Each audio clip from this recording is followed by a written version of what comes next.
뉴스 읽기로 시작해서 어디로 튈지 모르는 요절복통 도미노 토크 뉴스는 네모다. 오늘은 뉴스는 경제다로 함께하겠습니다. 네, 행복자산관리연구소의 김현수님 오늘 나와 계십니다. 어서 오십시오. 네, 안녕하세요. 어서 오십시오. 삼촌이죠? 네. 조카가 있으십니까? 조카 없어요 아직. 아직? 네. 아직까지는 네. 괜찮은 상황이네요. 여기 삼촌, 이모, 고모들이 설 연휴 때 사실 엄마 아빠들보다 돈을 더 많이 써요. 그러니까 특히나 네. 이럴 것 같아요. 나중에 조카들이 만약에 오게 되면 현주 너 잘 벌잖아. 자산관리연구소 소장이잖아. 삼촌은 노후 준비도 끝났어. 그러니까 노란 거 여러 개 넣어주세요. 그러면 이제 힘든 상황이 올 수도 있을 것 같아요. 글쎄요. 조카들을 삼촌들이 뭐 조카 바보 막 이러잖아요. 네. 조카 진짜 이뻐한다고. 아직 안 생겨봐서 모르겠는데 있으면 진짜 막 삼촌 그러면 너무 이뻐서 챙겨줄 것 같긴 해요. 주식을 사주실 건가요? 아니요. 그때 봐서요. 얼마 전에 기자분이 두 돌배기 조카한테 5만 원을 줬다는 거예요. 그래서 제가 이러면 안 된다. 미혼인 인플레다. 삼촌 이모들이 이런 식으로 단가를 올리면 맞아요. 이 우리 기혼자들은 한 명도 아니잖아요. 그러니까 네. 한 명이면 그렇게 넉넉히 줘도 상관없는데 네. 이렇게 너무 많으면 전 제 밑으로 한 10명 정도 되거든요. 그러면 이게 5만 원씩 하면 끝이 없어요. 아, 맞아요. 그리고 이제 영화를 5만 원 주면 유아는 어떨 것이며 좀 더 줘야죠. 고등학생들과 대학생 조카들은 어찌 않아요? 네. 이제 나중에 수표 써줘야 되는 것도 아니고 그런 면에서 생각을 해보면 머리로는 이해가 가는 게 있어요. 뭐냐면 아이들도 귀한 줄 모릅니다. 정말로. 1,000원짜리 한 장을 갖고 이렇게 예전에 그렇게 정말 소중하게 생각했던 거에 비하면 이제는 10,000원짜리를 받아도 5만 원이 아니냐 생각할 수도 있어요. 돈 귀한 줄 알아야 된다. 네. 그래서 이제 법적으로 또 동전으로 금속만 주는 걸로 법을 정해야 됩니다. 어린이들의 제가 볼 때 1,000만 원 뒤로 만들었습니다 지금. 예. 애기들은 괜찮은데 그 애기들 엄마들, 아빠들이 안 좋아하지 않을까. 엄마들은 좋아할 거예요. 엄마들은 좋아할 수도 있고. 서로 단가가 네, 낮아지니까. 단가가 낮아지니까. 아, 그렇죠. 이제 예. 집회금지법 네, 필요합니다. 어린이 여러분 농담이에요. 독실삼촌이 지금 명절 오후에 답이 완벽하게 돌아오질 않았어요. 이해해 주세요. 예. 자, 이번에는 네. 저희가 명절 때 사실은 뭐 노후 재테크 얘기 안 할 수가 없잖아요. 그렇죠. 모이면 항상 하는 얘기가 사실 부동산 얘기가 제일 컸었던 것 같기도 네. 하고요. 또한 재테크 얘기, 투자 얘기, 경기 얘기, 주식 어떻게 돼가냐 이런 네. 얘기도 많이 할 것 같은데 사실 저도 이번에 이제 경제 부분에 대해서 많이 소장님께 배우다 보니까 조금 이야기에 조금 참여할 수 있는 상황까지는 된 것 같아요. 네. 어른들 역시 이제 사실 제일 중요한 것 중에 하나는 노후 준비잖아요. 맞아요. 어르신들 만나면 스스로도 나 노후 준비가 어떻게 됐다 이런 얘기들은 좀 건전하고 필요한 것 같아요. 필요해요. 알아서 되겠지라고 생각하는 것보다 굉장히 중요한 것 같은데 그렇죠. 우리가 지난주에 우리가 연금 수령 팁에 대해서 딱 알아봤었잖아요. 네. 이제 원포인트 레슨으로 한번 복습을 해주신다면요. 연금 수령 팁. 우리가 연금은 크게 두 가지가 있다. 네. 세제 적격, 나라에서 무언가 세제 혜택을 주는, 세금을 네. 깎아주는 적격이 있고 그렇지 않은 게 있고, 세제 적격 같은 경우에는 가입할 때 소득세를 깎아주는 대신에 나중에 가서 세금을 물리게 되는데 그 나중에 가서 어떻게 물리냐? 1,200만 원을 넘어서게 되면 많이 물리고 그 밑으로 하게 되면 3에서 한 5%만 떼니까 머릿속에 기억해 두실 건 한 달에 100만 원 정도. 이걸 넘어가지 않도록 수령하는 게 제일 중요하다. 제일 중요하다. 그거 정도만 알고 계시면 되고, 그리고 사실 이런 세법은 또 매년 바뀌잖아요. 네. 올해도 그렇죠. 사실 또 바뀌어가지고 적용이 되는 거거든요. 이러다 보니까 그 연금과 관련된 세제 이런 것들은 매년 뭐가 바뀐다 그러면 그 정도는 좀 공부를 해야 되는 피곤함이 있습니다. 네. 그거는 알고 계시는 게 좋을 것 같아요. 뭐 텐션을 유지를 하고 있어야 네. 되겠네요. 최근에 농지연금이나 주택연금 같은 경우가 지금의 노후를 곧 맞이하게 되시는 분들한테는 좀 필요한 것 같아요. 네. 이전에는 지금의 이제 우리 잡스 3.0을 보시는 분들은 지금부터라도 뭐 국민연금도 부을 수 있고 네. 그다음에 개인연금도 조금씩은 시작할 수 있잖아요. 그런데 우리 부모님 세대는 아예 그 개념이 없었어요. 그렇죠. 국민연금도 사실 태어난 지가 1980년에 태어났으니까 네. 그 전에 열심히 소득활동을 하셨던 세대라고 한다면은 국민연금도 계속 직장생활 내내 부었던 게 아니라 뭐 해봐야 10년 남짓한 기간 부으신 분들도 많이 계세요. 네, 그렇죠. 그렇다 보니까 사실 당장 노후는 닥쳤고 일자리는 옛날처럼 많이 이제 구할 수도 없고 소득도 얼마 되지 않잖아요. 네. 그렇다 그러면 남은 게 이제 부동산 한 채인 경우가 많이 있으시니까 그 자산이 그거죠. 예, 주택연금도 정말 필요한 경우에는 한번 생각해 볼 만하지 않을까. 네네. 그 집 한 채 자식들 물려줘서 뭐 해요? 그 생각을 하셔야 돼요. 집 한 채 자식들 물려준다라는 생각을 하시는데 이젠 못 물려준다. 그러니까 버리셔야 돼요. 그 생각을. 생각을 제가 아예 봤을 버리셔야 때. 되는 예. 이유가 뭐냐면 수명이 길어졌잖아요. 그러니까 100세 시대, 100세 시대라고 하지만 실제로 우리가 매년 건강검진 받으면서 조기에 병을 치료하다 보니 그냥 90살, 100세까지는 너끈히 산다고 생각을 하셔야 돼요. 그러면 내가 100살이 됐을 때 이 집을 물려줘야 지금 자녀 나이가 못해도 70인데 그때 물려줘서 뭐 하겠느냐. 서로 비슷한 상황이에요. 그렇죠. 네. 그러니까 만약에 집을 물려준다면 이거는 그냥 손자들한테 물려줄 수 있을까 말까 요 정도로 생각하셔야지. 여유가 있으시다면. 예, 예전처럼 1980년대, 90년대까지만 하더라도 평균 수명이 뭐 63세, 4세 요 정도였거든요. 그러면 돌아가실 때 이분들이 집이 필요한 시기, 자녀들이 집이 필요한 시기랑 맞물려가지고 물려줘도 큰 보탬이 됐었어요. 근데 지금은 그게 아니라는 거죠. 그러니까 오히려 그걸 물려줄 생각하지 마시고 이걸 내가 어떻게 잘 활용해서 나를 위해서 좀 노후를 대비해서 쓸 수 있을까 이 생각을 가지셔야 됩니다. 그럼 주택연금은 또 어떻게 받을 수 있는 거예요? 구조가? 주택연금은 사실상 대출이에요. 대출이라고 보시면 되는데 우리가 은행에 돈이 필요해서 내 집을 담보로 맡기고 대출을 받게 되면 나는 지금 한 달에 한 100만 원 필요한데 그냥 목돈으로 왕창 주죠. 네. 필요도 없는 목돈을 줘가지고 이걸 은행에 다시 넣어놓고 내가 필요한 만큼 꺼내 써야 되는 구조인데 네. 매달 이자 부담도 되고 이건 언젠가 또 갚아야 되고요. 그렇죠. 근데 주택연금의 가장 큰 특징은 목돈을 대출해 주는 게 아니라 소액을 대출을 해주는 겁니다. 매달 자동적으로 정해진 금액만. 그래서 나는 이번 달에 50만 원만 필요해. 그러니까 50만 원만 꺼내 써야지 이게 아니라 연금으로 50만 원 주고 그러면 그 50만 원을 갚아야 될 빚으로 일단은 쌓여 있습니다. 그렇죠. 그럼 여기에 이자가 찔끔 붙겠죠. 그 다음 달에 또 50만 원 받으면 또 여기에 쌓여가지고 이자가 찔끔 붙고 이렇게 쭉 언젠가는 쌓여갈 텐데 이걸 그럼 언제 갚느냐? 네. 따로 내가 갚는 게 아니라 나와 배우자 모두, 그러니까 부부 모두 사망을 했을 때 그 집을 처분해서 만약에 집값보다 받아간 연금액이 더 적다면 나머지 금액은 자녀들한테 상속이 되는 거고 내 집값보다 뭐 집값이 떨어지든 아니면 오래 살아가지고 연금을 많이 받아가든 집값보다 그간 받아간 연금 누적액이 더 많아도 이거는 따로 갚아라라고 안 하고 그냥 주택금융공사가 손해보는. 쌤 처리예요? 네. 그러니까 집값이 5억일 때 가입했는데 연금을 쭉 받다 보니까 집값이 확 떨어져 그래서 3억이 됐다. 근데 내가 부부 모두 사망했을 때 받아간 우리의 연금액이 뭐 한 6억 정도 됐다. 네. 그럼 처분해도 주택금융공사는 3억이 손해잖아요. 네. 이런다고 하더라도 누구에게 뭐 돌려달라거나 갚으라거나 하지 않고 그냥 그걸로 끝나는 겁니다. 그러면 소액식 대출할 이유가 없이 어차피 물려주지 않을 거면 네. 처음부터 그럼 한 300씩 받겠다 할 수도 있는 거 아니에요? 그럴 수는 없어요. 그러니까 이 연금액이 딱 정해져서 나옵니다. 집값 대비 가입 나이. 그렇기 때문에 나는 한 달에 300씩 필요한데 10년 동안 주세요. 이게 아니라 집값이 얼마고 가입 나이가 얼마면 한 달에 얼마씩 나옵니다. 이게 정해져 있어요. 처음에 심사할 때부터 그게 네, 결정이 처음에 되는 가입할 거죠. 때부터 그렇게 되어 있습니다. 그럼 이덕실 씨 약간 오버해서 받고 땡처리 하려고 생각하는 그렇죠. 약간 좀 손해를 보더라도 왜냐면 뭐 나의 소중한 집을 맡겼으니까. 네. 생각했으나 거의 주택공사 계신 분들도 다 계산기 두들겨 보고 하시는 일인데 그쵸. 너무 급작스러운 질문이었어요. 네, 예. 당연히 말도 안 된다 싶긴 했었으나 네. 그러다 모든 거를 허리띠를 졸라맬 필요까지는 없지 않을까라는 네. 생각을 했었으나 이제 어. 합리적인 선에서 돌아가는군요. 근데 맞습니다. 그렇게 되면 한국주택공사가 너무 손해를 많이 보는 구조가 생기진 않나요? 수명이 길어질수록요. 네, 네. 그렇죠. 그래서 주택금융공사에서도 여기에 이제 보증료 같은 거를 받아요. 그러니까 일종의 이 주택금융공사의 보험료죠.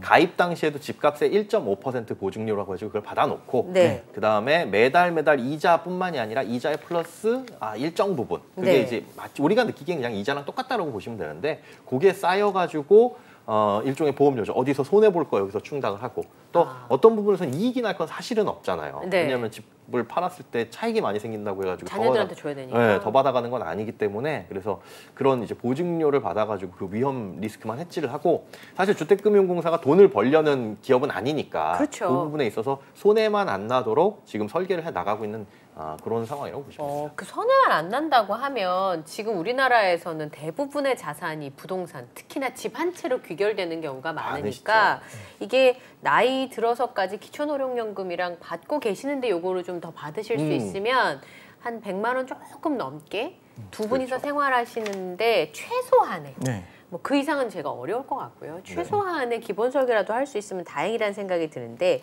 그러면 주택연금의 메리트는 전 그것도 있는 것 같아요. 큰 집에 살아요. 네. 근데 이사를 가기가 왜냐하면 자녀들이 셋일 때는 이 집이 괜찮았는데 그렇죠. 자녀들이 떠나고 나면 집을 넓죠. 네, 넓은데 또 줄이기도 애매해요. 명절 요번에 겪어보셨잖아요. 그렇죠, 네. 줄여놓으면 답답하고 어디 잘 데도 없으면. 할아버지라고 왔는데 집이 좁아. 그러면 마루에서 자고 방 한 칸에서 남녀 나눠서 이렇게 네. 해병대 훈련하는 것처럼 잘 수가 없으니까. 그렇죠. 텐트 하나 쳐주면 애들은 좋아합니다만 어른들은 좀 불편하죠. 불편해하죠. 사실 그게 좁은 집은 요즘은 아이들이 먼저 가기 싫어하는 수도 있잖아요. 아, 그렇군요. 네. 네, 그러면 그 집에 살면서 연금을 받는다는 게 저는 굉장히 메리트다. 큰 메리트인 것 가장 같아요. 큰 메리트예요. 그러니까 평생 그 집에서 살 수 있다는 거. 그러니까 네. 내가 돈이 필요해서 은행에 대출을 받으면 만약에 못 갚으면 경매로 넘어가고, 그렇죠. 혹은 앉아야 내가 되잖아요. 그렇죠. 집을 팔아가지고 다른 곳에 이사 가거나 해야 되는데 일단 주택연금은 가입하면 그 집에서 평생 동안 살 수 있는 건 보장이 되니까. 네. 그리고 그러면 뭐 내가 이 집을 담보로 다른 데 대출 받아가지고 문제가 생기면 어떡해요? 아예 이 주택연금을 가입하면 다른 대출은 못 받습니다. 그러니까 이 집이 문제가 생길 일은 전혀 없다는 거죠. 네. 그래서 이 집에서 평생 살 수 있고 혹 내가 이사를 가고 싶다면 그렇죠. 네. 갈 수도 있어요. 그러니까 팔아서 갚고 그렇죠. 가는 거죠. 이게 팔아서 갚아도 되고 아니면 그대로 연계된다고 보시면 돼요. 이전된다고. 이사 가는 집에다가 이사 가는 집. 예를 들어 5억짜리 집에 살아가지고 가입을 했는데 아유 이거 집이 너무 넓다. 혹은 너무 동떨어져 있는 곳에 있다. 조금 싼 집으로 이사 가고 차익 좀 생겼으면 좋겠다 해서 4억짜리 집으로 가게 되면 네. 주택연금도 5억짜리 집만큼 나오는 게 아니라 4억짜리 집만큼 나오게 나오는 되고. 수령액이 줄어들게 그렇죠. 되는군요. 그렇게 줄어들고 혹은 더 비싼 집으로 이사를 가게 됐다. 그러면은 연금도 더 많이 나올 수 있고 뭐 이렇게 조정이 됩니다. 근데 그래요. 이제 이런 생각은 드는 것 같아요. 나중에 이제 사망하기까지 시간이 당연히 오래 걸리다 보니까 네. 한 30년 후다라고 한다면 그때쯤 되면 집값은 당연히 떨어질 수밖에 나있기 때문에 떨어질 수밖에 없잖아요. 네네. 그래서 그렇게 해서 그 당시에 이제 떨어지게 되고 그동안 이자는 내가 받은 거에 대한 이자는 쌓여 있는 상황이잖아요. 그렇죠. 그러지 말고 그럼 차라리 지금 나는 팔아서 그거를 저금을 해놓게 되면 차라리 이자라도 붙으니까 오히려 더 늘어날 텐데라는 생각을 하는 분들도 혹시 있지 계신데 않을까요? 그러면 이제 팔아가지고 어딘가 내가 살 곳을 마련해야 되는데 또 그렇죠. 들어가요. 그렇죠. 그 팔아놓은 만큼 그럼 전세를 들어갈까라고 생각하기에도 전세는 이제 비싸기도 하지만 어떤 거주 자체가 좀 불안할 수 안정성 자체가 2년마다 혹은 4년마다 한 번씩 이사를 가야 되기도 하고 그런 부분에 있어서도 어렵고 그러면 지금 집을 팔아서 조금 소형 주택으로 이사 가면서 차익으로 뭘 해볼까? 네. 근데 그 차익이 얼마나 남느냐 이것도 또 관건이고 그 남은 차익으로 평생을 살아야 되는데 이것도 어떻게 굴릴지 이게 골치 아파지는 거죠. 그렇죠. 그러니까 집 한 채를 팔아도 예를 들어 지방에 있는 경우에는요. 3억 정도, 2억 정도 되는 집을 팔아서 그럼 얼마나 버틸 수 있겠어요? 할 수 있는 것도 예. 그 중에서 또 뭔가 내가 주거비도 해야 되는데 해야 되는 부분들이 있어서 그런 측면에서는 주택연금이 메리트가 있는데 제가 두 가지가 궁금한데 하나는 기초연금이나 노령연금 같은 거 국가에서 받는 금액들이 있잖아요. 네네. 그러면 그 금액들하고 주택연금은 뭐 그거 받으면 못하고 못 그런 건 받는다. 없어요? 그런 건 없습니다. 이게 좋은 점이 뭐냐면 주택연금은 대출이잖아요. 네. 그러니까 대출이다 보니까 오히려 거기에 붙는 이자만큼은 소득공제 혜택도 줘요. 오히려 네, 그런 것도 주고, 그러니까 이걸 받아가지고 기초연금은 사실 소득이 어느 정도 일정 부분 이상 되면 안 나오거나, 나오잖아요. 또 국민연금 일정 이상 받으면 깎이거나 이러는데 주택연금은 이런 거에 전혀 상관없다. 예. 그래서 그런 것들은 걱정 안 하셔도 됩니다. 근데 반대로 반대하시는 분은 그게 무슨 연금이야 이름만 그렇죠. 연금이지 은행에서 빚이 대출 아니냐. 빚이지 않냐. 네, 맞습니다. 근데 연금이 사실 다른 게 아니라 지급의 형태예요. 그러니까 정기적으로 지급되는 형태를 연금이라고 부르는 거지 우리가 그냥 어떤 무상으로 받는 건 아니거든요. 네. 대출은 엄연히 대출입니다. 그래서 그걸 알고 가입하셔야 돼요. 이게 대출이자가 아까 50만 원 예를 들어서 연금이 50만 원씩 나오면 50만 원에 대한 이자만 살짝 붙었다가 다음 달에는 50만 원 또 받으면 이번 달에 붙은 원금과 이자 플러스 또 원금의 이자가 또 붙으니까 복리로 불어나거든요. 네. 이게 처음에는 별로 느낌이 없어요. 근데 마지막 막판에 가면 그렇죠. 급격하게 빚이 늘어날 수가 있는 겁니다. 늘어나겠네요. 그러니까요. 이게 복리로 네. 불어나니까. 그래서 주택연금을 가입하시는 분들 중에 하셔서는 안 될 주의사항이 뭐냐면 주택연금의 가장 큰 장점이 소액을 내가 연금으로 받아가지고 빚이 그렇죠. 좀 덜 쌓인다는 거잖아요. 네. 근데 이 주택연금에도 일부 인출 제도가 있어요. 목돈이 필요하면 뭐 관혼상제 이런 예. 거에 필요하다거나 아니면 내가 좀 생활비가 좀 부족하다 그러면 그 일부 인출 제도를 통해서 목돈을 먼저 땡겨서 받을 수도 있거든요. 물론 그럼 연금액이 줄어들긴 하는데 목돈을 이렇게 땡겨서 받으면 여기에 이제 처음부터 목돈을 받았으니까 복리로 이자가 불어나기 시작해서 몇 년 안 가서 이자가 너무 많이 붙을 수 있습니다. 그쵸. 그래서 물론 그렇게 한다고 해가지고 내 연금액이 줄어들거나 하는 건 아닌데 이제 봤을 때 무섭죠. 무섭죠. 집을 어떻게 뭐 이렇게 빨리 빚이 늘어나고 있어. 이사를 가려고 했는데 이거 이러면은 연금이 확 줄어드는 거 아닌가? 이런 걱정들도 많이 드실 거고. 그래서 절약해서 나중에 조금이라도 물려줘야지라는 생각을 했었다가도 그게 불가능해지는 상황이 그럴 수 있습니다. 그래서 주택연금 가입하실 때 그 일부 인출, 목돈 인출하시는 건 가급적이면 안 하시는 게 좋다. 삼가하셔라. 목돈을 인출했다 그럼 갚는 것도 가능한가요? 갚는 것도 가능은 합니다. 근데 그 연세에 뭔가를 갚는다는 그렇죠. 것 자체가 좀 불가능한 게 소득이 그래도 꾸준하게 순환이 될 때는 뭐 10만 원, 20만 원 정도 쓸 수 있잖아요. 그렇죠. 근데 월급이 한 3개월만 잠겨보세요.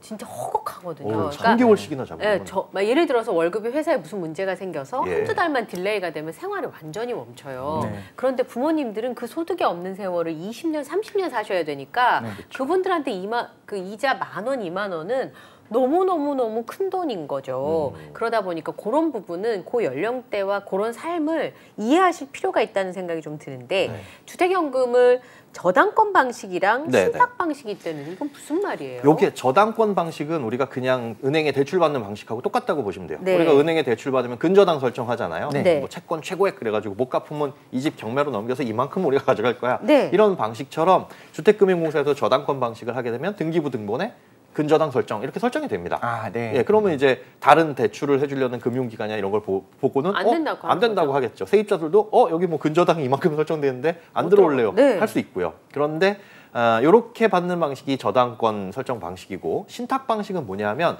형식적으로 소유권을 아예 넘겨버리는 겁니다.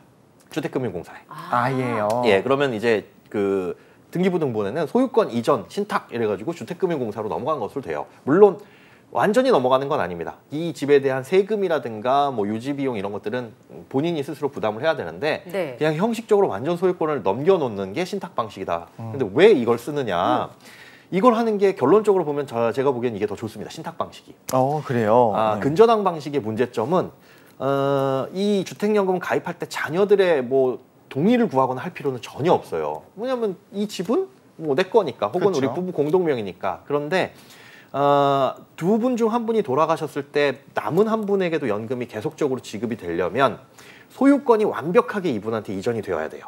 예를 들어 부부가 공동명의로 갖고 있다. 이런 상황에서 한 분이 돌아가셨어요. 네. 혹은 이분의 명의였는데 이분이 돌아가셨어요. 그러면 주택금융공사에서 정해진 연금 지급 기준에는 이분께 줘야 되는데 그러려면 이분의로 소유권이 다 이전이 돼야 되고 그리고 근저당이 그렇게 설정돼야 됩니다. 네. 근데 문제는 우리 유류분이라는 게 있잖아요. 네. 우리가 누가 돌아가시면 이분한테 다 소유권이 이전돼야 되는데 어떤 자녀 중에 한 명이 이 재산에 대한 나의 권리를 주장을 하게 되면 그럼 반밖에 못 가잖아요. 맞습니다.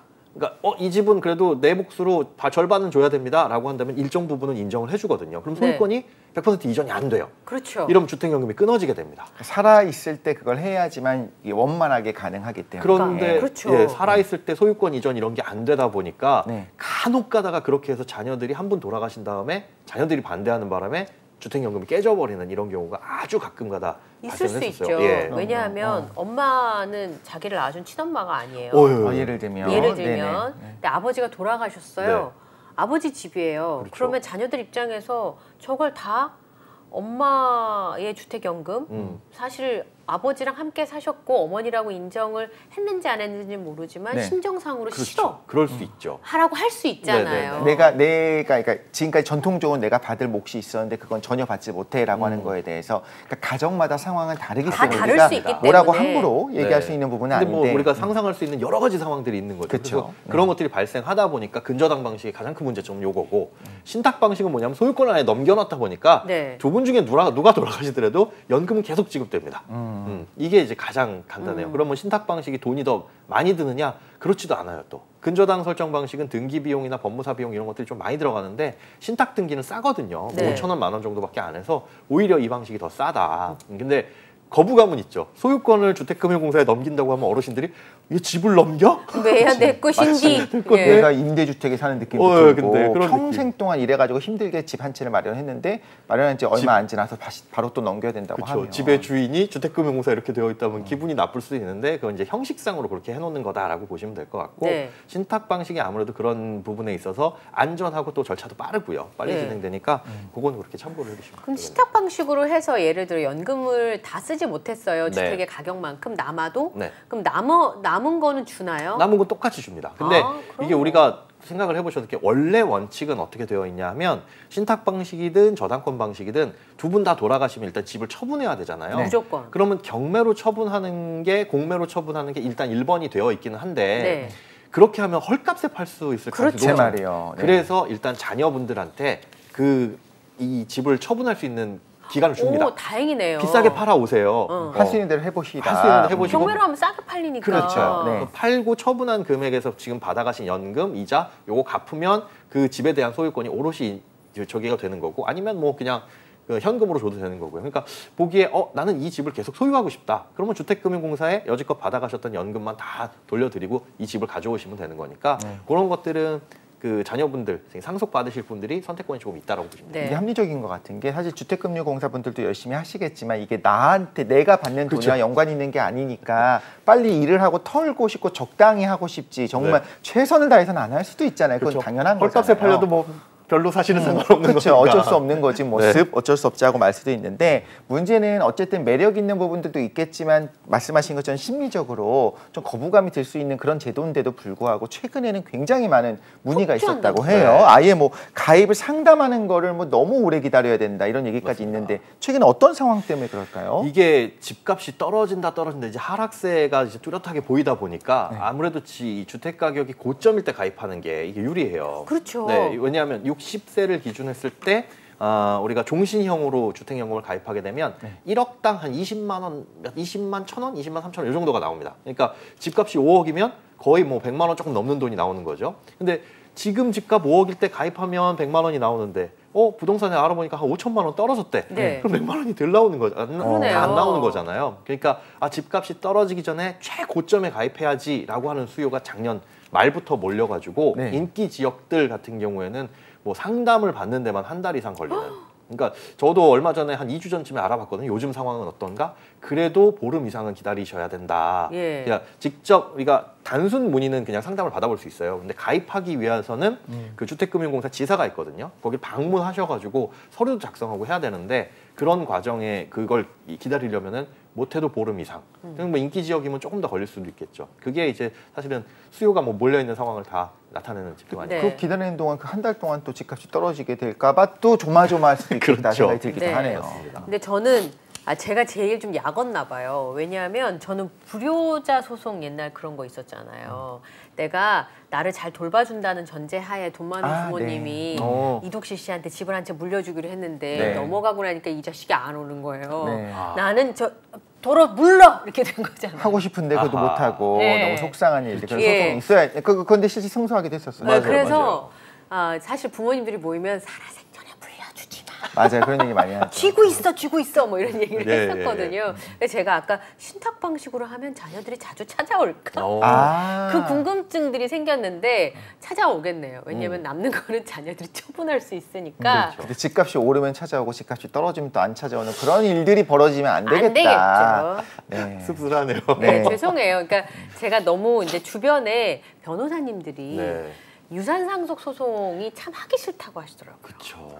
그러니까 파괴되는 걸 보는군요. 네, 가정이 그러니까 뭐 그 물려줄 게 별로 없는 가정의 경우는 싸움 날 일도 없는데 네. 물려줄 게 그러네요. 있는 집의 경우에는 아버지와 아들, 뭐 엄마와 작은 아들 이렇게 편이 갈려서 유산 상속 때문에 막 굉장히 다툼을 심하게 하는 경우는 인간으로 약간 자괴감이 든다는 얘기를 하셔서 제가 이제 근데 그냥 사실 뭐 좋은 말씀 해주신 게 그런 것들을 이 살아생전에 말씀하시기를 굉장히 꺼려하세요 부모님들이. 그렇죠. 그리고 자녀들도 부모님이 돌아가신다는 말 꺼내는 게 너무 싫거든요. 자녀들은 절대 못 꺼내거든요. 네. 이게 어디서 이 폐륜 같은 그렇죠. 이렇게 생각이 되실 수도 있으니 그러니까 그래서 부모님이 문제가 먼저 불편하시더라도 이 부분에 대해서는 어느 정도 선은 그어 주셔야 된다라는 거. 맞아요. 선은 그어 주셔야 돼요. 그래야 이 기대를 했던 자녀가 기대에 그럼요. 실망하지 않고 이런 것들도 있으니까 예. 잘 판단하셔야 돼요. 근데 그럼 공시가격은 어떻게 되는 거예요? 아, 네. 주택연금이 가입 가능한 게 공시가격으로 9억이에요? 네, 일단은 공시 가격으로 9억입니다. 그럼 서울의 집값으로 치면 한 12억 정도까지는 커버가 가능한가요? 거의 시세로 봤을 때는 그 정도가 되는데 그럼 네. 강북에 있는 아파트 그 주택들은 주택연금 대략 어느 정도 가능하겠네요. 어느 정도 가능하다고 보시면 되죠. 그런데 이 공시가 9억도 작년, 재작년에 많이 올랐잖아요. 맞아요. 그리고 이 공시가가 원래는 시세에 비해 가지고 지금 말씀하신 것처럼 한 70%, 60%라고 생각을 했었는데 네. 공시가 현실화 뭐 시키겠다라고 해서 이 공시가도 시세에 많이 또 네. 올라붙어 있는 상황이고 네. 그래서 공시가가 오르다 보니까 가입 못하는 집들이 서울에서 뭐 속출하기도 제법 했고요. 나오겠네요. 예. 그래서 이 9억 원을 12억 원으로 상향시키자라는 얘기도 계속 이제 나오고는 있어요. 아직 네. 확정은 안 됐는데 네. 이런 법안이 나오게 되면 일단 시세에는 상관없이 공시가가 뭐 9억을 넘더라도 12억 이하면은 뭐 가입이 가능할 수 있을 것으로 보이긴 합니다. 근데 이렇게 되면은 재정 운영 감당하는 게 괜찮아요. 그쵸. 아무래도 좀 그런 게 영향 많이 받아가실 거 아니에요. 그렇죠. 어쨌든 비싸면. 그렇게 영향을 받을 수 있어서 시세 그 공시가 가입 가격을 올려주더라도 네. 가입할 수 있는 시세는 9억으로 묶어놓는 걸로 아, 그렇게 가닥이 잡히고 있어요. 상한으로요. 그렇죠. 네. 가입 여부를 검토하는 거는 공시가 9억이냐에서 12억이냐를 보겠지만 네. 연금을 지급해줄 땐 이 집이 시세 15억이라고 하더라도 9억까지만 9억까지만 인정해주고 그만큼만 연금을 주겠다. 예. 왜냐면 이렇게 쭉쭉쭉 올라가 버리게 되면 사실 소수에게 뭔가가 집중될 수 있고 그럴 수밖에 없잖아요. 그렇게 집값이 비싼 곳이라면 하락할 가능성도 있을 텐데 그렇게 하락하게 되면 리스크가 굉장히 커지잖아요. 너무 그렇죠. 네. 그래서 전문가들이 당연히 평가를 잘 하겠지만 이게 5년 후를 보는 것이 아니라 20년, 30년을 봐야 그러니까요. 되는데 그럼 많은 사람들이 어쨌든 생각하고 있는 것 중에 하나는 서울의 집값은 좀 거품이 없다고 할 수는 없다. 네. 시세보다 좀 그렇죠. 비싸다라는 게 있는데 30년 뒤에도 이게 유지될 것인가 자칫하면 거의 뭐 어마어마한 손실을 볼 수도 있을 것 같은 그렇습니다. 걱정이 있긴 하네요. 그래서 오히려 주택가격 상한을 정기적으로 어쨌든 지금 가입하는 분들 입장에서는 아니 내가 이걸 넘겨서 하겠다는데 왜 그걸 못하게 하냐라는 생각을 할 수도 있잖아요. 네. 이 부분에 대해서는 지금 그러면 좀 부정적이네요. 그렇긴 한데요. 근데 이 공시가격 9억이라는 거 기준 자체도 우리가 생각해 보면 9억 혹은 12억 이런 기준들이 머릿속에 많이 들어와 있잖아요. 네. 뭐 어디에 중도금 대출 받을 때는 예전 9억, 지금 12억. 12억. 맞아요. 네. 대부분의 많은 부동산 관련된 주택 관련된 법들이 이 9억 기준해 놓은 거 이게 이제 고가 주택의 기준이었거든요. 네. 한 10여 년 전에 설정된 고가 주택의 기준이었는데 지금은 뭐 그렇죠. 물론 9억이라는 돈이 지금 정말 어마어마한 돈이긴 하지만 맞습니다. 옛날에 우리가 생각했었던 9억과 지금은 아예 다른. 옛날에 9억은 야 재벌들. 네. 지금 생각하기 한 3, 40억 정도 되는 뭐 그런 느낌이잖아요. 느낌이었죠. 그래서 9억 이상의 고가 주택은 대부분의 혜택을 주지 말자. 이렇게 부자들인데 무슨 혜택까지 줘? 그렇죠. 대부분의 혜택이라든가 제도 정책들은 초고가 주택 9억 아래인 여기에 집중이 되어 있었는데